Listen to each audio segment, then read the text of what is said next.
guys, jadi sekarang kita lagi ada di Hunter Corner. Jadi Hunter Corner ini tuh salah satu UMKM yang menjual burger, di mana patty, terus roti dan sausnya sendiri dia itu bikin sendiri sehingga punya cita rasa tersendiri. Mungkin gak usah berlama-lama, ayo kita langsung tanya-tanya. Let's go.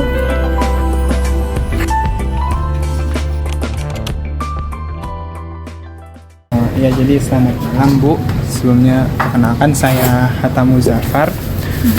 Saya dari mahasiswa Teknik Kimia UPN Veteran Yogyakarta semester 6. Dan di sini kami meminta waktu Ibu untuk wawancara, dan kita ingin menanyakan juga terkait UMKM yang udah Ibu bangun ini. Apakah Ibu berkenan, Bu? Baik, silakan. Iya, Bu. Mungkin kalau boleh bisa kami persilakan Ibu untuk memperkenalkan diri terlebih dahulu, Bu. Sebenarnya saya bukan ownernya sih, saya cuma pengelola dari Hunter Corner ini. Diberikan keamanan ke saya untuk pengelolaannya, administrasi, accounting dan purchasing-nya seperti itu. Tapi kira-kira Ibu tahu nggak terkait, mungkin bisa jelaskan juga terkait ini UMKM apa dan produk yang dijual apa aja? Kalau untuk produk dan tentang knowledge-nya itu saya tahu semuanya. Gitu. Mungkin bisa dijelaskan biar kita tahu juga. Dari yang mana dulu nih? Mungkin jelaskan terkait ini tuh UMKM apa dan produk yang diperjualbelikan itu adalah apa? Kalau ini sebenarnya awal mulanya itu kita berjualan di burger aja gitu. Tapi kita lihat pangsa pasaran di sini banyak mahasiswa, burger itu kok kurang recommended seperti itu. Kita tambahlah dengan produk ayam. Mungkin di sini banyak yang digemari seperti ayam geprek, sambal mata seperti itu. Terus ini kurang lebih udah 3,5 tahun. Iya, kurang lebih udah 3,5 tahun gitu. Berarti kira-kira udah dari sejak tahun 2021 atau 2020 COVID, ya? Iya, COVID. Oh, dari masa awal-awal COVID itu ya. Gitu. Kalau boleh tahu latar belakang atau alasan kenapa Ibu membangun UMKM ini tuh apa? Karena kan seperti yang kita tahu waktu itu di zaman COVID ya hampir semua usaha, bahkan semua usaha jasa maupun produk kan terhenti ya. Pastinya kalau misalnya kita membangun itu kan pasti ada kendala-kendalanya juga, Bu. Nah, kira-kira alasan dan latar belakang Ibu membangun UMKM ini tuh apa? Sebenarnya atas dasar dari ownernya itu melihat waktu COVID itu memang kebanyakan semua tutup ya gitu.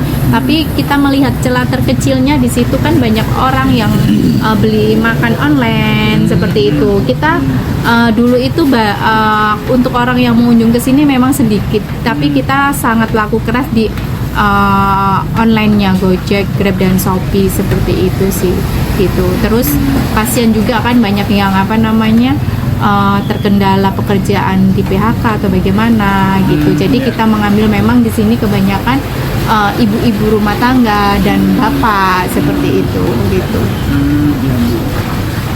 Kalau boleh tahu dari Ibu, apakah ada inspirasi terhadap produk yang sudah Ibu perjualbelikan nggak?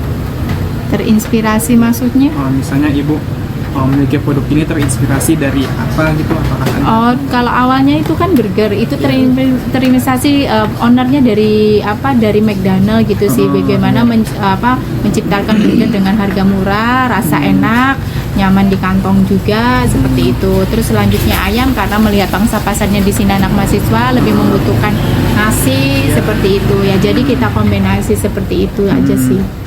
Gitu. Iya.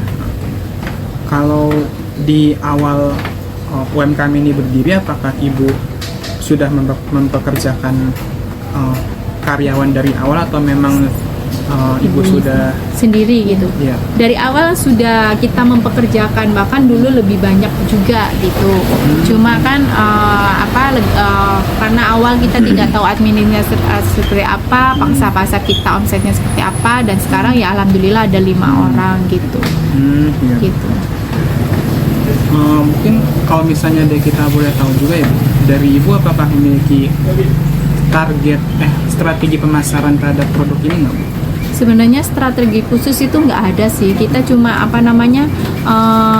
lihat pangsa pasar pinggir-pinggir sini apa yang diperlukan. Itu aja sih, mungkin ke sosial medianya paling ini IG atau kita share di Facebook atau apa namanya, kalau ada promo kita share di grup-grup yang komunitas yang kita miliki. Seperti itu aja sih gitu. Oh iya Bu. Gitu. Karena kita pernah pakai bayar food blogger ya, tapi itu tidak cukup. Saya rasa itu tidak terlalu responnya tidak terlalu baik gitu, kurang kayak gitu. Oh iya.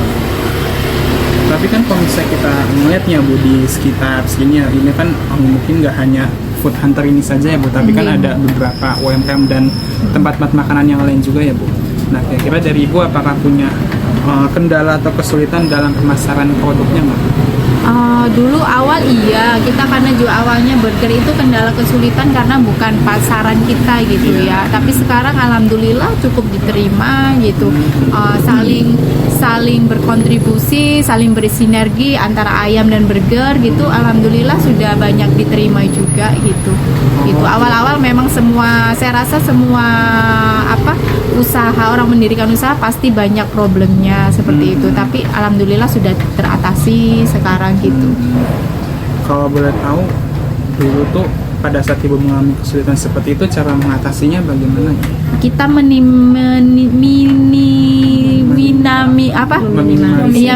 itu dari pekerja sumamanya gitu. Terus bahan baku kita memang cari supplier yang memang tangan pertama, seperti itu aja sih gitu. Terus kita lakukan promo juga. Promo pun kalau di Grab Gojek pun kita hitung juga gitu, karena kan di situ kita dapat potongan omset kita pun dipotong gitu sama pihak online-nya seperti itu.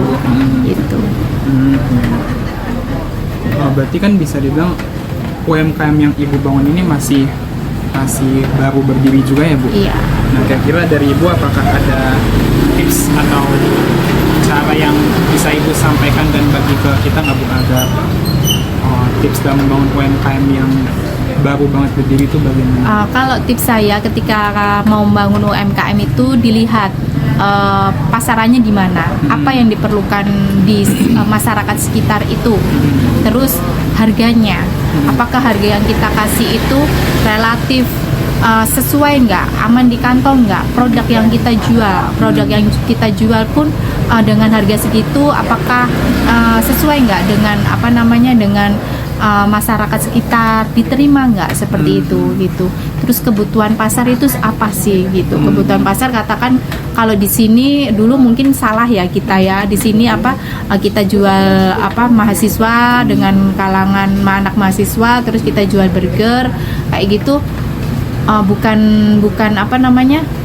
jadi makanan yang mungkin second pilihan gitu ya kan.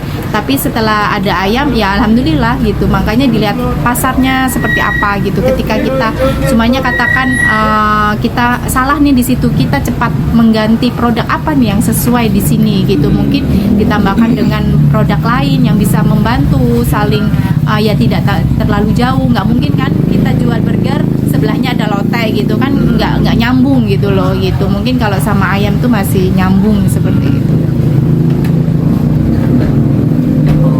Lanjut mungkin ke pertanyaan selanjutnya ya Bu. Kalau Ibu berkenan ya, mungkin dari Ibu bisa menjelaskan kepada kita secara garis besarnya aja Bu, kira-kira cara pembuatannya secara overall itu bagaimana Bu? Pembuatan apanya ini? Pembuatan produk ini Bu. Mungkin kalau Ibu berkenan secara garis besarnya aja tidak masalah. Kalau burger itu rotinya kita memang buat sendiri, makanya kita punya cita rasa sendiri. Kita semuanya homemade sendiri, tidak ada bahan pengawet. Begitupun ayam pun sama, kita beli dari supplier, dikirim, dan kita dari pengiriman pun kita simpan langsung di freezer, tidak pernah kita tunda-tunda. Itu kan bisa mempengaruhi kualitas rasa juga gitu.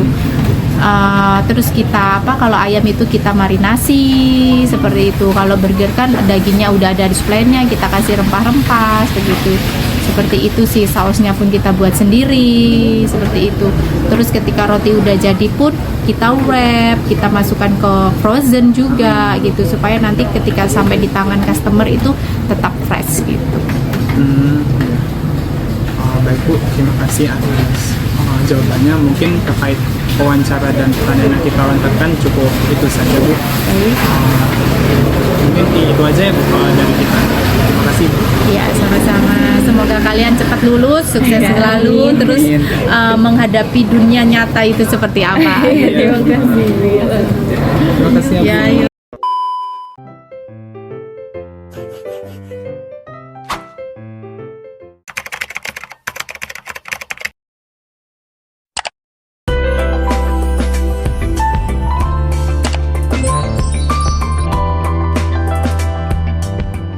Siang Bu Lina. Oh ya. Sebelumnya saya mengucapkan terima kasih kepada Bu Lina yang sudah menyempatkan waktunya pada siang hari ini untuk kita wawancara terkait mata kuliah teknologi leadership. Oke. Mungkin Bisa biar- dibantu? Mungkin untuk efisiensi waktu juga kita langsung saja tanyakan beberapa pertanyaan kita ya Bu. Oke. Mungkin bisa jelaskan terlebih dahulu Bu terkait UMKM yang Ibu dirikan ini itu UMKM apa Bu? Yang jelas UMKM yang saya dirikan adalah UMKM kuliner, itu berbasis kuliner sehat. Kemudian kita bergerak di di mikro ya, usaha mikro, dan kita selain itu kita juga berusaha di online kitchen dan catering sehat terutama, seperti itu. Kalau untuk produk yang dijual itu berarti ada apa saja?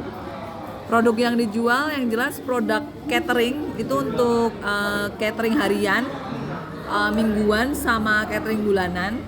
Terus kita juga punya produk-produk kesehatan seperti granola, terus cookies, healthy cookies, cemilan-cemilan sehat. Kita juga nextnya akan ada produk minuman kesehatan seperti jus, terus air jeruk jeruk manis sama jeruk nipis gitu. Berarti memang fokusnya itu terhadap produk yang healthy saja ya Bu ya? Iya, untuk sementara kita berfokus di produk kesehatan. Kita bilangnya untuk ini sih kita pemenuhan pola gizi seimbang. Jadi kalau untuk produk kesehatan sendiri itu kan ada banyak ya. Tapi kalau untuk konsep makanan yang kami jual adalah makanan untuk memenuhi pola gizi seimbang. Aku ambilnya di situ. Gitu. Jadi ketika membeli makanan kami itu sudah akan komplit dengan karbo, kemudian ada sayur, ada protein, dan juga ada vitamin seperti itu dari buahnya. Kalau mungkin boleh bisa dijelaskan juga Bu secara spesifik produknya apa, atau mungkin ada menu-menu yang spesifiknya mungkin? Oh oke. Untuk menu spesifik kami yang jelas kami jual dada ayam, grill dada ayam. Itu bisa plain atau dengan saus. Kemudian kami combine dengan salad sayur.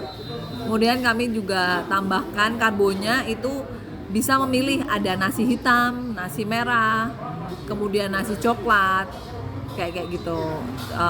Terus kami juga tambahkan juga untuk karbonya berupa jagung atau ubi-ubian seperti itu. Plus kentang juga ada. Berarti kan Ibu mulai berfokus pada healthy and food ini kira-kira sejak kapan ya Bu, dan kira-kira alasan kenapa Ibu mau merintis usaha ini itu apa ya Bu? Oke. Sebelumnya saya kalau cerita ini saya tadinya mengelola sebuah gym. Jadi tadi pusat kebugaran gitu. Itu di tahun 2016. Kemudian setelah 2016 gymnya yang tadinya rame kan mulai agak turun tuh. Kemudian saya untuk membantu penjualan gym juga, kami combine dengan healthy foodnya. Itu di 2017. Nah, di 2017 sampai ke 2018, kemudian mulai masuk tuh online kitchen. Tadinya kan kami hanya catering sehat. Jadi catering sehat mingguan untuk member-member gym. Kemudian berkembang, masuklah yang waktu itu pertama kali banget GoFood. Ada GoFood, ada baru kemudian menyusul GrabFood. Nah, Shopee itu jauh beyond aja setelah itu. Nah, itu kami kemudian masuk di online kitchen. Yang tadinya mungkin online kitchen belum rame, mulailah itu pelan-pelan naik dari 2017 ke 2018. Kemudian 2019 itu mulai naik lagi online kitchen. Nah, kemudian sempat berhenti karena pandemi di tahun 2019 ke 2020, 21, 22, 3 tahun itu stagnan. Nah, baru jalan lagi di 2023 ini. 2023 kemarin sampai ke tahun ini 2024. Kita masih building kembali yang kemarin udah ibaratnya mati suri ya. Ini lagi berjalan lagi kayak gitu. Sejarahnya seperti itu. Kalau untuk apa tadi motivasinya? Kenapa bergerak di bidang ini ya? Iya. Oke, kenapa memilih bidang ini? Pertama karena saya itu idealisme tersendiri yang aku tadinya seorang pemerhati kesehatan, karena saya juga trainer juga sebelumnya. Kemudian dari situ saya belajar, paling nggak saya memang tidak mendalami hal itu, tapi saya belajar dari literasi yang ada. Bagaimana untuk pola makan itu mampu mendukung kesehatan tubuh. Kemudian untuk pembentukan, ketika orang mau pembentukan otot atau mau penurunan berat badan, itu 80% berasal dari makan. Jadi ketika pola makannya diatur dan seimbang, itu akan berpengaruh pada hasil yang diinginkan. Misalnya mereka mau turun berat badan, nambah berat badan, atau mau ke penambahan massa otot, seperti itu. Nah, dari situ saya kemudian tertarik nih. Lagian ini juga aku pengen punya sebuah bisnis itu yang membawa greater good ya. Maksudnya kita memberikan sesuatu hal yang positif untuk konsumen. Jadi apa yang misalnya nih, kebanyakan yang ditemuin di makanan yang ada adalah makanan-makanan yang hanya mengutamakan harga murah, kemudian mengutamakan mungkin seadanya atau seperti apa. Nah, saya nggak mau di situ. Saya ambil segmentasi di mana orang mendapatkan benefit dari apa yang dia konsumsi, seperti itu. Oh, berarti itu latar belakang ibu adalah dari yang awalnya Jeep, lalu beralih ke usaha yang diawali dengan catering sehat ya Bu? Iya. Kalau boleh tahu dari ibu, apakah punya inspirasi tersendiri nggak Bu, kenapa ibu memilih catering sehat ini Bu? Karena kan kalau kita lihat dari antara akomodasi dengan bidang kuliner itu kan sangat jauh banget ya Bu. Maksudnya dari apa yang aku pelajari? Iya. Oh iya, jauh banget ya, iya sih benar. Sebetulnya dulu aku menggunakan chef. Jadi aku memulai bisnisku ini dengan orang-orang yang, kan kita waktu itu masih dengan mindset, aku harus kasih yang terbaik nih, ini itu harus setting place-nya tepat gini gitu. Ternyata itu dari segi pengeluaran, dari segi modal itu jadinya besar banget, dan itu tidak agak-agak nggak sesuai sama apa yang kita dapatkan. Jadi ketika kita menjual itu harganya terlalu tinggi, sedangkan untuk harga Jogja nggak bisa kalau dikasih harga 45 atau 50 itu kan terlalu tinggi ya. Kami ada sih yang harga segitu, tapi dia akan di segmen yang beda lagi gitu. Segmen kami kan di middle ya, kita segmennya menengah, belum ke atas tapi juga bisa ke bawah, jadi di tengah-tengah. kita udah setting targetnya di pasar itu. Di situ udah termunculkan harga itu di angka 20.000 sampai 35.000. Yang dimana nggak mungkin bisa pakai chef. Ya kan? Kemudian aku jadi di pengusaha itu harus kreatif, harus berpikir solusi dan solusi. Akhirnya saya belajar memasak, yang dimana saya sebenarnya nggak bisa masak. Tapi nggak apa, jadi pengusaha itu harus mau belajar, apapun itu harus dipelajarin. Marketing, segala desain, segala taste, survei pasar, targeting, itu semua harus kita kuasai.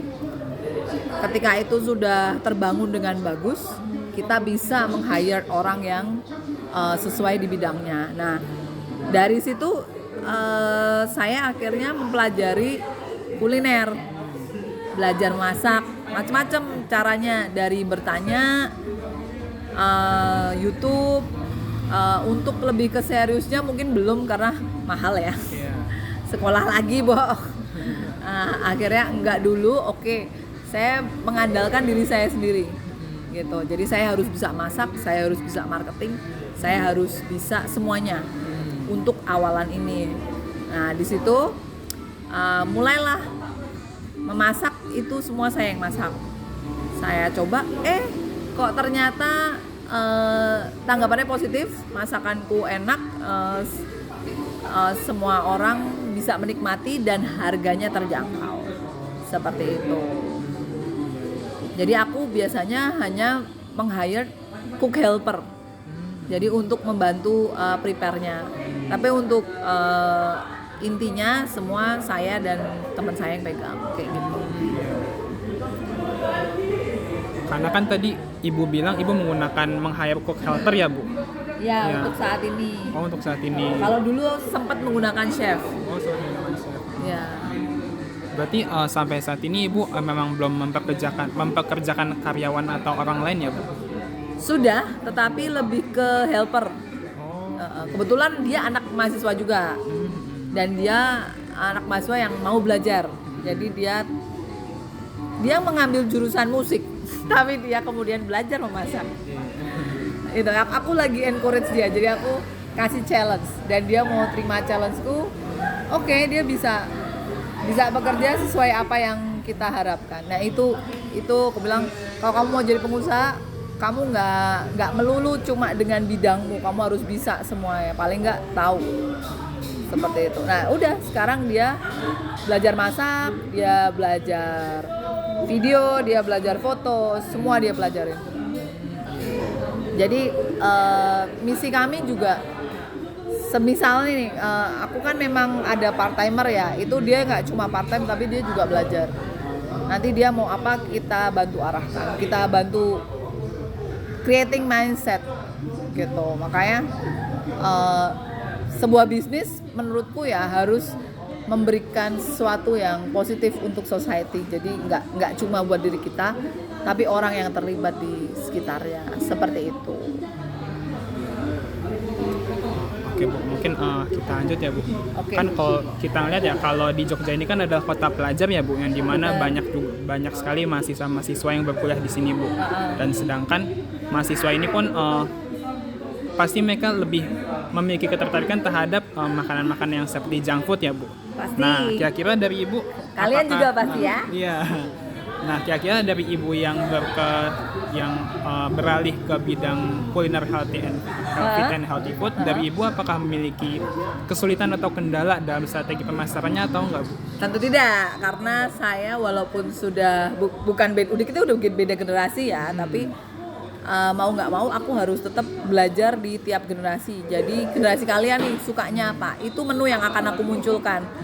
Semisal aku punya menu ayam crispy dan itu gluten free. Jadi kita pakai tepung cassava. Jadi kita membuat sebuah inovasi di mana itu ada satu orang, beberapa pelanggan kami yang hampir sering kali memesan menu itu. Jadi tapi kan kita nggak akan ngasih cuma nasi ayam doang tuh enggak, tapi kita ada salad di situ. Jadi nanti tetap ada sayurannya. Jadi tetap itu ayam crispy, tetapi tidak lupa dengan salad sayur. Kemudian ada menu lagi yang kita menu pasta. Itu kami tidak menggunakan heavy cream, tapi kami menggunakan fiber cream. Jadi itu tidak bikin gendut di satu sisi. Terus kemudian kita menggunakan keju beneran. Kenapa kejunya yang banyak? Keju itu bagus untuk umur kalian. Jadi itu buat zat besi sama untuk kalsiumnya. Jadi bukan bikin gendut ya. Kecuali makan keju 1 kilo ya kan, itu beda lagi seperti itu. Jadi kreativitas yang harus disesuaikan dengan target. Positioning tadi juga penting. Nah, makanya nih semisal nih kalian di luar bidang kalian juga harus belajar marketing. Nah, jadi collaboration-nya tuh banyak dunia bisnis tuh. Aku aja masih selalu belajar. Tapi untungnya kalau di komunikasi kami juga belajar markom ya. Jadi kami belajar dari segi media, kami belajar dari segi bagaimana pengelolaan media, targeting itu kami belajar. Nah, nyambungnya di situ dengan apa yang aku kerjakan. Cuma untuk orang yang berada di bidang lain itu akan kesulitan. Cuma nggak apa-apa, kalian bisa bertanya pada ahlinya. Seperti orang-orang komunikasi, kalian kan pasti punya temen tuh ya kan. Nah itu tanya, cukup tahu. Nantinya tiru, amati, kemudian hire orangnya. Oke, itu intermezzo. Terus? Berarti kan kalau tadi Ibu bilang strategi marketing itu memang penting ya Bu, dan saya mungkin memang setuju banget dengan hal tersebut Bu. Ya, benar. Nah kira-kira dari Ibu, apakah ada strategi marketing tersendiri yang Ibu terapkan di usaha Ibu ini atau enggak? Pasti ada. Yang jelas aku bermain di Blue Ocean Strategy namanya, dimana aku produk yang saya jual itu tidak ada dijual di pihak lainnya. Ketika itu jadi saya bisa meniru, saya bisa mencoba, tetapi saya akan mempunyai pengembangan produk dari apa yang saya lihat. Jadi tidak benar-benar hanya meniru atau enggak cuma bikin kayak gitu persis. Untuk rasa dan developmentnya pasti akan berbeda. Jadi itu harus datang dari kita dulu. Kalian harus tahu dulu nih. Ibaratnya kita harus tahu dulu nih, aku tipe apa. Kalau kamu memang tipe pengusaha, jadilah pengusaha. Kalau kamu tipe pekerja, jadilah pekerja yang bekerja dengan baik sampai level tinggi. Tapi jadi jangan memasakkan positioning dirimu sendiri dulu. Itu sama dengan produk. Jangan memasakkan sebuah produk berada di sebuah pasar tertentu. Jadi semisal nggak mungkin kan aku bawa healthy foodku di Burjo, ya kan? Sesimpel itu, gitu.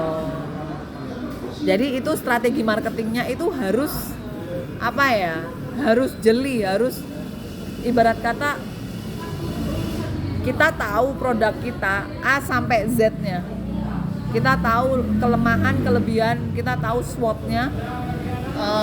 Jadi gini, kita perlu ngebedah, dibedah banget tuh ibaratnya. Kalau itu sebuah kosmetikmu tuh sasarannya kemana sih, kelebihannya apa. Jadi semua A sampai Z, semua pertanyaan itu bisa kamu jawab. Seperti itu. Jadi yaitu positioning yang tepat di sebuah produk menghasilkan produk yang tepat untuk pasar. Seperti itu kurang lebihnya. Kan tadi Ibu bilang Ibu sempat nge-rebranding dengan rebranding. Itu berarti rebranding logonya atau rebranding semuanya? Semuanya. Jadi kenapa aku rebranding? Pertama, aku merasa produkku mengalami penurunan di tengah banyaknya persaingan healthy food yang saat ini udah luar biasa ya. Jadi produkku di penurunan karena aku kayaknya mulai ditinggalkan dengan konsep yang aku tawarkan. Kemudian aku research nih, aku cek semua healthy food itu aku follow mas. Aku cek tuh semua menu-menu yang mereka tawarkan. Oke, mereka come up dengan ini modelnya, versinya tempat makan bersekat, jadi banyak itemsnya. Ya sudah, aku tiru itu dengan produkku. Kemudian aku apa ya? Yang jelas beda ya tetepan ya. Kalau produkku seperti ini kan. Kemudian kita juga foto produk ulang. Kita foto produk ulang. Kita menambahkan menu-menu. Sekarang lagi trennya ala-ala Korea ya. Menu-menu perkoreaan. Kayak ada roast spaghetti. Kita update foto juga dengan foto yang lebih. Ini yang moto masku nih, Mas L namanya, anak mahasiswa itu, dengan arahan kita. Ini buat teasernya ya. Kita kan ada ini nih, ini grilled chicken, mashed potato sama salad, kayak gitu. Kemudian kita bikin ini juga rencananya ada kimbap.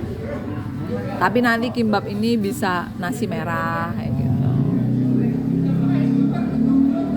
Kemudian kita come up dengan ini kita pakai bento box. Awalnya kita jadi satu ini. Jelek ya, kurang menarik, Bro. Tapi ini memang harganya jauh lebih murah. Cuma kita upgrade, nggak apa-apa, kita jual agak mahal. Terus kita kasih diskon di situ. Seperti itu. Oh ini yang salad kayak gini. Nah ini yang full course.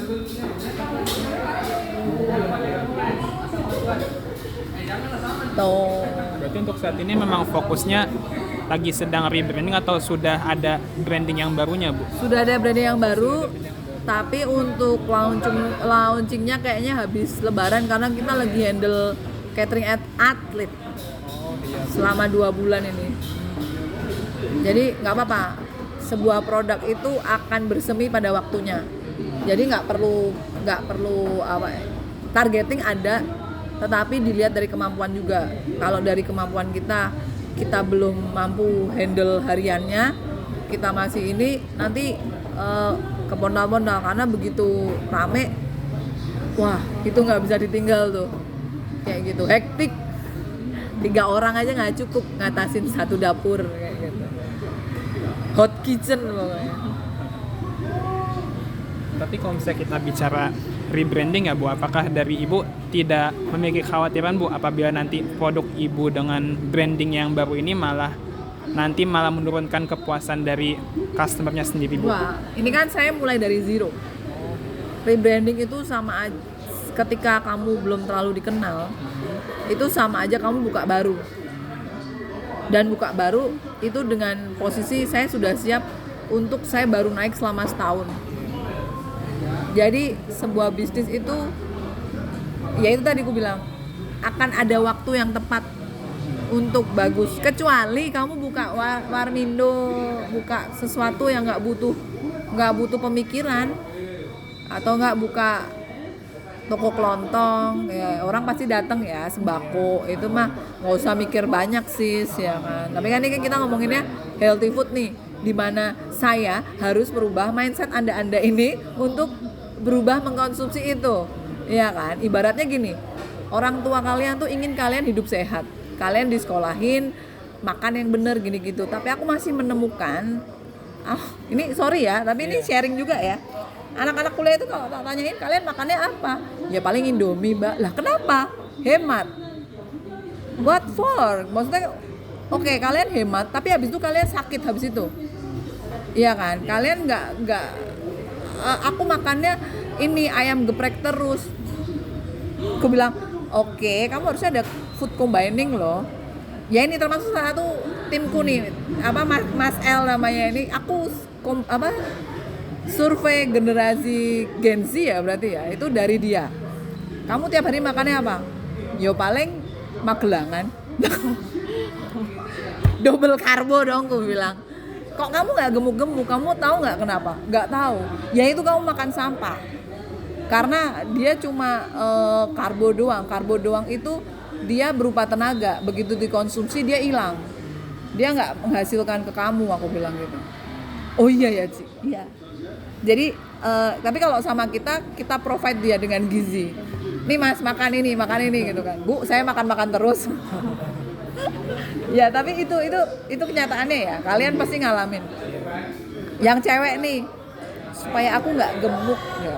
Aku nggak say, ntar lu misalnya nikah, hamil, kayak punya anak, itu bakal gendut gitu kan ya. Aku tuh pernah 70 kilo setelah aku hamil punya anak.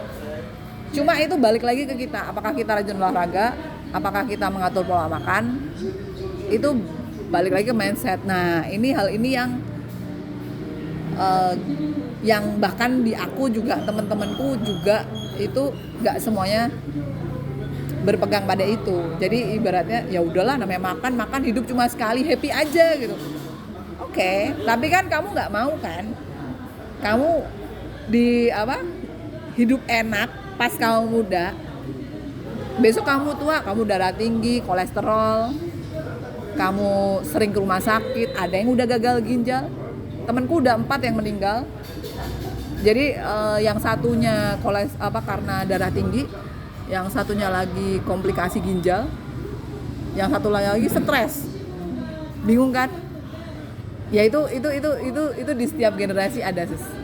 Teman kuliahku udah 4 yang mangkat duluan dengan berbagai kondisi ya, kayak gitu kan.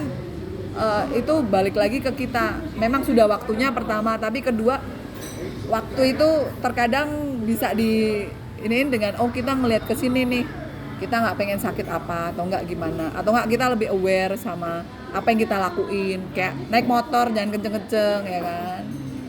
Ya itu di luar ini ya. Tapi strategi marketing itu bagaimana kita merubah mindset target customer kita gitu.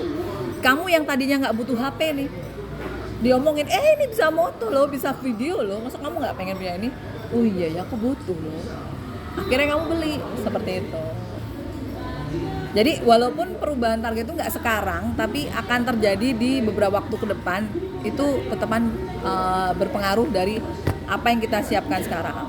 Jadi ketika aku rebranding nih Mas, aku sudah mempersiapkan bahwa target customerku nih, aku bidik sebagai customer militan.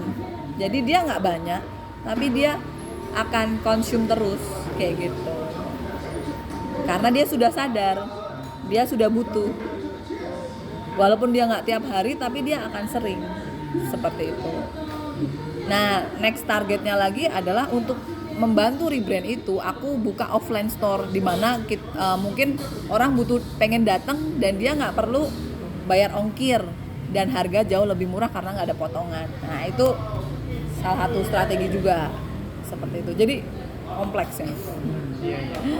Jadi healthy food itu tidak serta-merta cuma catering doang.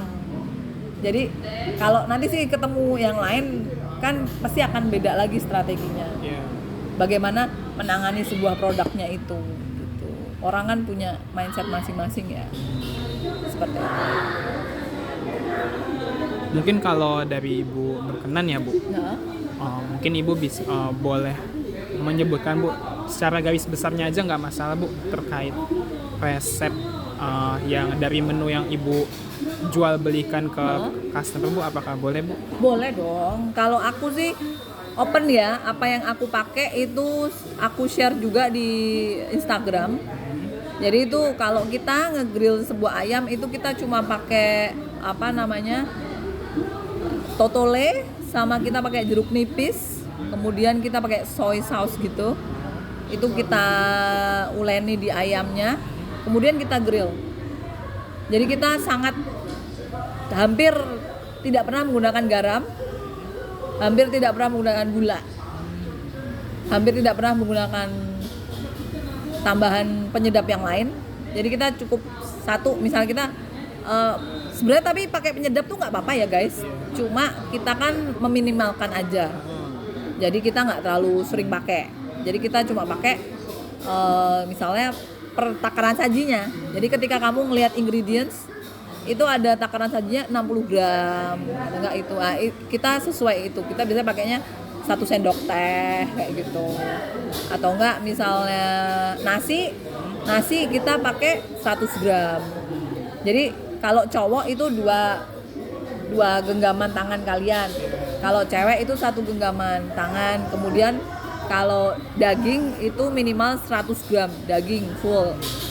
Terus kalau untuk sayuran itu 2 porsi itu segini, 1 iniin tangan. Ya maksudnya sesuai sudah. Kami usahakan sesuai sudah dengan ketentuan gizi seimbang yang berlaku. Kemarin kita juga ikut seminar gizi soalnya, kita pasti ikut itu. Berkaitan dengan itu, jadi kita punya omongan nih, mau udah ikut ke? Ya kan kayak gitu. Jadi harus banyak seminar kelas yang diikutin. Semakin banyak semakin bagus, apalagi ada sertifikasinya mas. Kurang lebih kayak gitu sih kalau untuk bahan ya. Terus kami menggunakan minyak kelapa. Kita pakai minyak kelapa. Tapi untuk deep fried kita pakai minyak sawit. Cuma kita nggak lebih dari 3 kali. Jadi untuk gorengan kita pastikan minyaknya selalu masih bening. Jadi udah nggak hitam, nggak kayak kalau kamu beli penyetan ya.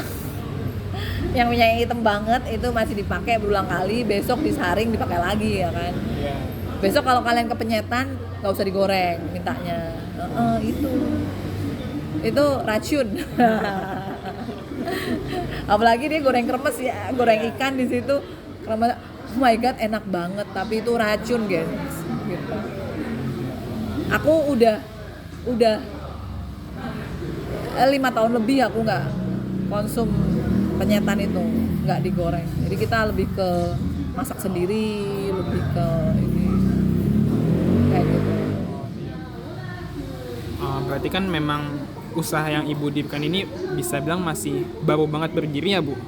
Bisa dibilang saya ulang lagi. Ulang lagi ya. Jadi baru dari 5 tahun perjalanan, sorry. Coba berapa tahun itu? 2018 deh. Berapa? Ya sekitar 6 tahun. 6 tahun. Iya. 5 tahun. Itu tak anggap nggak ada. Aku ulang dari 2023 ke 2024 ini. Tepatnya habis ini. Cuma untuk ininya kayak jejak record online-nya memang udah dari tahun segitu. Tapi nggak apa-apa. Mungkin kita harus sesuai dengan zaman. Healthy food yang kemarin akan berbeda dengan healthy food 5 tahun ke depan. Maksudnya kita perlu menyesuaikan dengan tiap zaman dan tiap target generasinya itu levelnya apa. Seperti itu. Jadi kita ya nggak boleh berhenti belajar. Karena dunia selalu berubah. Ya nggak?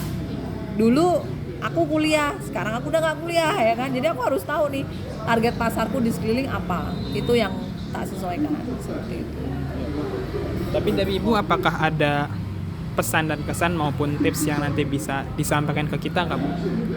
Mengenai dengan healthy food ini dan juga dengan usaha Ibu yang waktu itu Ibu sudah bangun tapi sekarang Ibu rebranding kembali. Nah dari Ibu apakah ada pesan dan kesan maupun tips yang bisa disampaikan ke kami?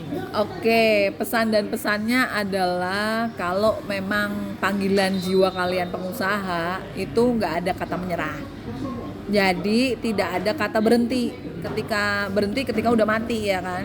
Tapi kalau masih hidup terus berusaha dan mengembangkan usaha itu kalian udah punya target nih, target jangka pendek sama target jangka panjang. Jadi itu udah ada timetable, udah ada business plan, udah terperinci, ada RAB juga, dan itu harus berjalan sesuai plan. Karena ketika di tengah itu tidak sesuai plan, kalian punya keputusan apa? Akan diganti atau rebranding atau ganti usaha? Seperti itu. Jadi keputusan itu akan menjadi sebuah evaluasi yang didapat dari planning tadi. Jadi orang Indonesia itu terbiasa dengan tak coba dulu Nah ini aku makanya akan selalu anak-anak baru nih aku ajarkan, aku kasih tahu, rencanakan dulu, laksanakan, kemudian evaluasi gitu. Jadi bukannya mencoba dulu, jalan, kemudian baru berpikir kok nggak berhasil ya. Salah mindset, udah salah mindset dari awal kayak gitu. Tetapi plan dulu, berpikir dulu dengan tenang, tentukan, kalau bisa punya tim yang bisa analyze semuanya. Kalaupun kamu mampu menganalisis semua, analyze sendiri ya, banyak platform yang bisa ngebantu. Kemudian habis itu dari situ baru kita bisa berjalan, melaksanakan, dan kemudian evaluasi. Nah dari evaluasi itu baru ketemu. Tapi kan ada by data. Untuk nah ini kelemahan kita semua ya, adalah males mencatat, males mencari. Nah ini langkah bagus nih, kalian kan disuruh survei, itu karena tugas kuliah. Nah itu tapi aku nggak tahu ya, kalian pasti ada. Dulu aku sering bikin penelitian, maksudnya pasti ada penelitian. Kalau kami penelitian sosial, oke, kami nyambung banget nih. Jadi perubahan sosial, perubahan perilaku itu ada di survei kami. Nah itu kalian juga harus belajar untuk yang di luar visipol ya, karena kan mungkin secara eksak, apalagi kimia itu biasanya penelitiannya adalah percobaan ya kan. Kalian tidak meneliti kondisi sosial, sedangkan pengusaha itu harus mengerti kondisi sosial dan ekonomi di sekitarnya atau target usahanya, seperti itu. Jadi banyak belajar aja, jangan mau menyerah. Kemudian yaitu, tapi lihat dulu diri kalian sendiri, kalian tipe apa, kenali diri sendiri, baru kemudian memutuskan untuk masa depannya, seperti itu. Oh, satu lagi, kalau bisa jangan memulai sebuah usaha dengan hutang. Kalau bisa ada namanya investasi itu duit di awal bersih, bisa patungan, tapi itu harus jelas di awal perjanjiannya juga. Itu harus punya mindset kalau itu usaha gagal berarti itu hilang, seperti itu. Banyak yang orang tuh, apalagi yang masih muda nih ya, kan aku pengen cepet, aku pengen bisa cepet, wow, pengen kelihatan nih, pengen dilihat nih, tapi lupa dengan hal itu gitu. Jadi sebisa mungkin ini uang bersih gitu, jangan pinjem siapapun, tapi itu udah uang aman. Nah itu penting tuh, apalagi ketika kamu ngajakin temenmu atau ngajakin saudara, bahkan ngajakin orang tua, itu nggak apa-apa, tapi itu uang yang bukan hutang, tapi memang diberikan. Nyondok tak kei modal lah, beda cerita itu. Pak, nek iki ilang, siap yo. Selalu ada jadi orang Indonesia itu mostly selalu sungkan ngomong di depan. Ya, hilangkan rasa itu. Namanya usaha itu harus berani lihat di depan dulu, omongan di depan seperti apa, tulis. Jangan nah, kalian kelemahannya juga satu hal adalah mungkin jarang malas mencatat ya, nulis.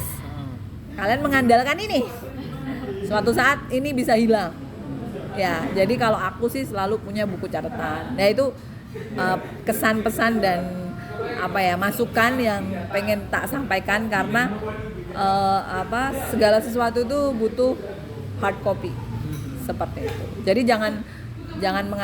jadi punya dua, satu soft file, dua hard copy. Kemudian kejelasan hukum di depan juga perlu. Makanya kayak aku tadi ngurus legalitas, ngurus izin, itu penting untuk apapun itu. Seperti itu. Mungkin kira-kira terkait pertanyaan yang kita sampaikan cukup itu saja, Bu. Oke, siap. Kami mengucapkan terima kasih ke Ibu Lina yang sudah menyempatkan waktunya, yang sudah mau kita wawancara terkait UMKM yang sudah Ibu bangun dan saat ini sedang Ibu rebranding kembali. Iya. Bu. Kami harap Nanti juga- datang ya kalau iya, bikin Bu. offline ya. Iya, Bu. Oke. Ya, kami juga mengharapkan biar UMKM Ibu juga sukses selalu, dan untuk rebranding yang selanjutnya juga semoga lancar selalu, Bu. Amin, terima kasih. Siap. Ya. Baik, mungkin kira-kira itu aja dari kami, Bu. Terima kasih ya, Bu. Terima kasih, sama-sama.